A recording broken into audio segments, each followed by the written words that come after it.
Assalamualaikum warahmatullahi wabarakatuh. Alhamdulillahilladzi an'amana bi ni'matil iman wal islam. Nusalli wa nusallimu ala asrafil anam Sayyidina Muhammad wa ala alihi washabihi ajma'in, amma ba'd. Para pemirsa dan pencinta penjeni Kolbu Channel rahimakumullah, melalui ruang kerja Camat Muara Gembong, saya Dr. Haji Sukarmawan MPD selaku Camat Muara Gembong ingin memberikan satu kisah yang sangat inspiratif yang insya Allah bisa menggugah hati kita dan dapat memotivasi diri kita untuk meningkatkan kualitas diri. Para pemirsa dan pencinta penjeni Kolbu Channel rahimakumullah. Pada pertemuan kali ini saya ingin mengetengahkan kisah singkat yang ini merupakan kisah nyata yang pernah dialami salah seorang mahasiswi Indonesia yang telah menerima beasiswa untuk kuliah di negara Paman Sam, Amerika Serikat. Kejadian ini menurut cerita terjadi pada tahun 2006. Dan peristiwa ini seringkali diangkat di dalam beberapa buku yang memuat terkait motivasi. Begitu juga di media sosial melalui Facebook atau Instagram. Al-Kisah, ada seorang mahasiswi Indonesia yang berkesempatan kuliah di negeri Paman Sam, Amerika Serikat. Mahasiswa ini bernama Lina dan dia memperoleh beasiswa dari negeri Paman Sam tersebut. Ibunya hanya seorang guru honorer di sebuah SMP dan ayahnya seorang staf di kecamatan, ya, ASN atau PNS di salah satu kecamatan di daerahnya di Indonesia. Mengingat dari keluarga yang ekonominya menengah ke bawah, maka untuk menopang kebutuhan hidupnya dalam 3 bulan terakhir, Lina berusaha bekerja part-time, paruh waktu, di sisi waktu luangnya sepulang dari kuliah hingga jam 9 malam kalau tidak ada lembur atau overtime. Suatu ketika setelah hampir 3 bulan mahasiswi Indonesia yang bernama Lina ini bekerja di salah satu minimarket milik salah seorang yang berkebangsaan India, Tuan Irvin. Dan ini ia lakukan untuk menutupi kebutuhan selama masa kuliah karena transferan uang yang secara rutin diberikan untuk Lina ini tidak mencukupi kebutuhan hidupnya selama 1 bulan. Oleh karena itulah ia bekerja dan sudah 3 bulan ia menjadi karyawati di salah satu minimarket milik orang yang berkebangsaan India ini. Pada suatu ketika, satu hari menjelang perayaan Thanksgiving, itu perayaan yang rutin dirayakan oleh masyarakat Amerika Serikat sebagai wujud rasa syukur, atau bahasa dalam Islam kita sering mengatakan kata tasyakur, ya. Bentuk tasyakur binikmahnya itu ada satu perayaan Thanksgiving ini, di mana pada malam hari itu keluarga besar masyarakat Amerika Serikat itu berkumpul, kemudian mereka makan bersama. Nah, satu hari menjelang perayaan Thanksgiving di Amerika Serikat ini, maka permintaan akan kebutuhan makanan itu cukup meningkat sehingga pemilik dari minimarket ini meminta Lina untuk overtime, lembur. Karena untuk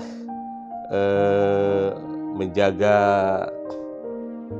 kepercayaan dari atasannya, kemudian kaitan kebutuhan bagi dirinya untuk menopang kebutuhan hidupnya selama ia kuliah di Amerika Serikat untuk memenuhi kebutuhan bulanannya, maka tawaran lembur ini baginya harus diterima dengan lapang dada, meskipun jujur dirinya merasa begitu lelah jika sampai larut malam. Singkat cerita, ketika di awal menjalankan pekerjaannya yang ditugaskan oleh bosnya untuk lembur atau overtime, tampak bosnya ini sangat berempati dengan Lina, mahasiswi Indonesia ini, dan melihat kondisi Lina yang sudah begitu lelah. Karena itu si bos ini mendekati, kemudian memerintahkan supaya Lina segera pulang saja. Ya, ini hal yang luar biasa, apresiasi dari bosnya. Selain mengapresiasi, meskipun Lina ini berhijab, ya, mengenakan hijab yang muslimah, tapi empatinya sungguh luar biasa. Dan diperintahkanlah Lina, karena dia tahu besok pagi harus kuliah, untuk pulang saja, meskipun waktu itu baru menunjukkan pukul 10 lewat 40 menit. Singkatnya, penawaran ini diterima dengan penuh rasa sukacita, gembira. Ekspresi kegembiraannya, rasa sukacitanya tidak bisa ditutupi. Dia mengucapkan ucapan terima kasih berkali-kali kepada bosnya. Hanya saja ketika dia sudah keluar dari minimarket itu, ada satu perasaan was-was, keraguan dalam dirinya, karena dari minimarket menuju rumah kosnya, tempat kosnya, ya, dia harus melewati satu lorong sepanjang 200 meter. Lorong itu yang tampak sangat sepi. Dan biasanya dia ketika pulang pukul 9 malam itu masih ramai, lalu lalang kendaraan. Tapi kali ini karena sudah mendekati pukul 11, pukul 10.40 tepatnya, maka ada rasa ketakutan, kekhawatiran dalam dirinya. Tapi mengucapkan bismillah, dia beranikan untuk tetap berjalan pulang.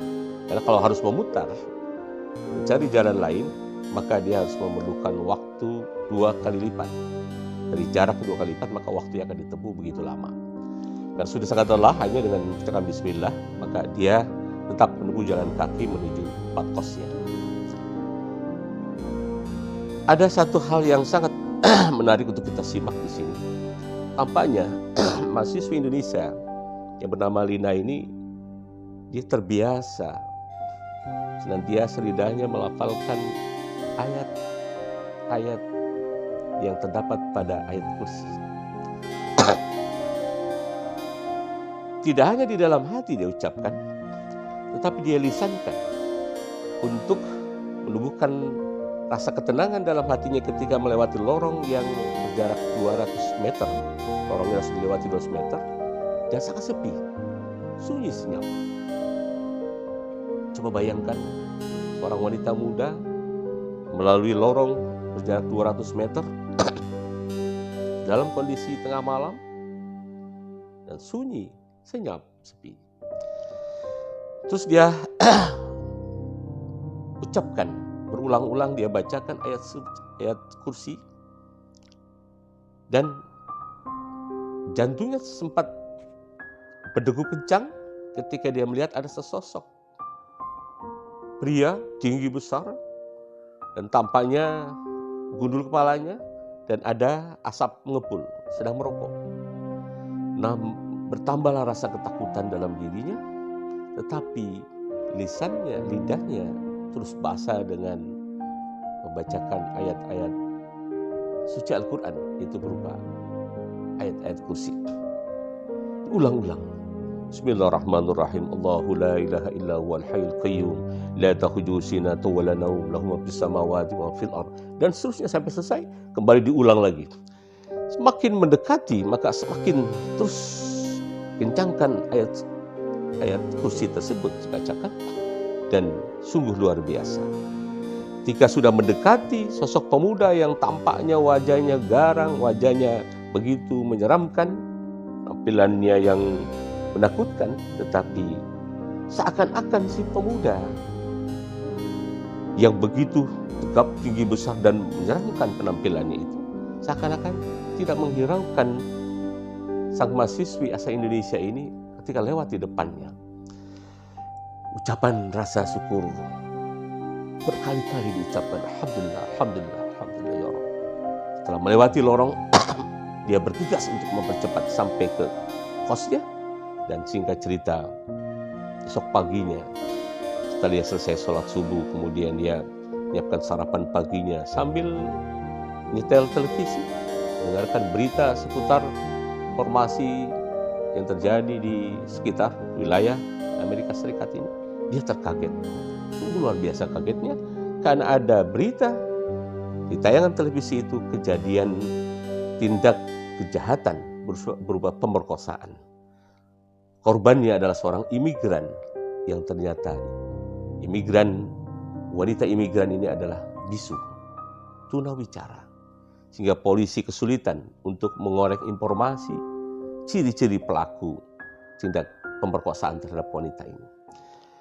Tersentak kaget Lina, mahasiswi Indonesia ini, dan ada dorongan yang kuat untuk menolong, untuk membantu korban wanita imigran yang tunawicara ini.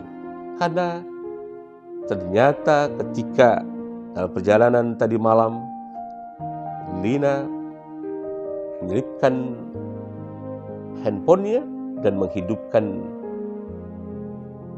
video di handphonenya, tujuan untuk merekam dengan pemikiran jika orang itu melakukan tindak kejahatan terhadap dirinya, dia punya alat bukti rekaman video pada handphone. Subhanallah, begitu cerdasnya Lina, mahasiswi Indonesia ini. Singkat cerita, setelah selesai sarapan pagi, dia bergegas menyiapkan dirinya untuk lebih dulu menuju kantor kepolisian tempat korban pemerkosaan itu sedang diperiksa oleh polisi setempat.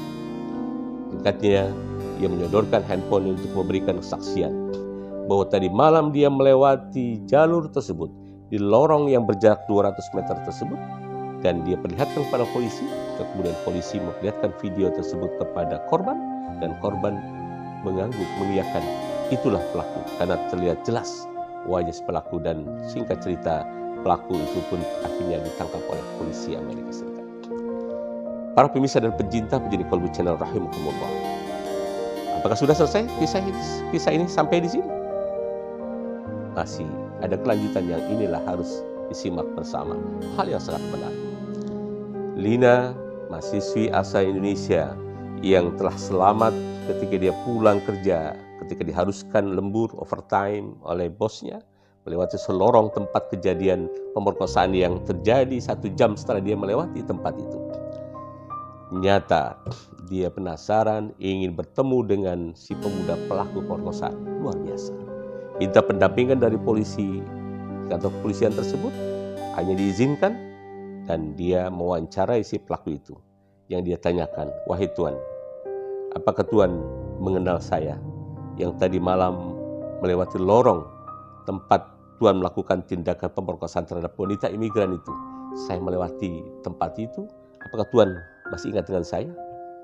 Sejenak, sang pria pelaku tindak pemerkosaan itu mengamati wajah Lina, mahasiswi Indonesia ini, kemudian dia mengiyakan, mengangguk. Ya, saya lihat Nona pada malam itu melewati lorong tersebut. Pertanyaan Lina yang sangat menarik berikutnya, mengapa Tuan tidak melakukan tindakan kejahatan terhadap diri saya, tapi Tuan melakukan tindakan kejahatan pada wanita imigran itu, yang tunawicara itu, yang bisu itu? Apa alasan Tuan tidak melakukan kejahatan kepada diri saya? Saya ingin tahu itu.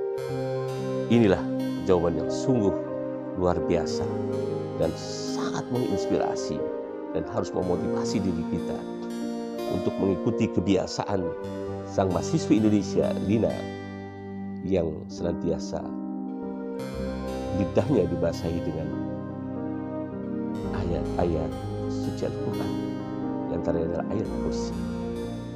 Jawaban pemuda pelaku tindak pemerkosaan ini, "Wahai Nona, sesungguhnya saya ada niatan untuk melakukan tindakan kejahatan kepada Nona, tapi saya tidak berani.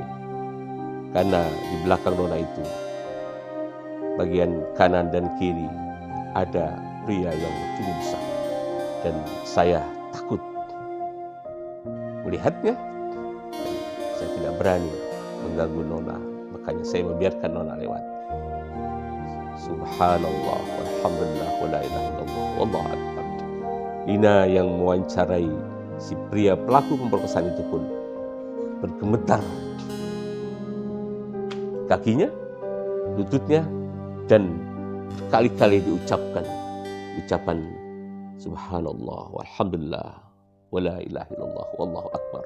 Ya Allah, syukur, alhamdulillah. Dan dia segera pamit keluar dari ruangan tempat ditahannya pelaku tindak pemerkosaan tersebut, dan dia segera pulang kemudian bersimpuh mengucapkan rasa syukur kepada Allah Subhanahu wa taala yang ternyata telah menyelamatkan dirinya dari wasilah membaca ayat kursi yang termaktub di dalam kitab suci Al-Quran.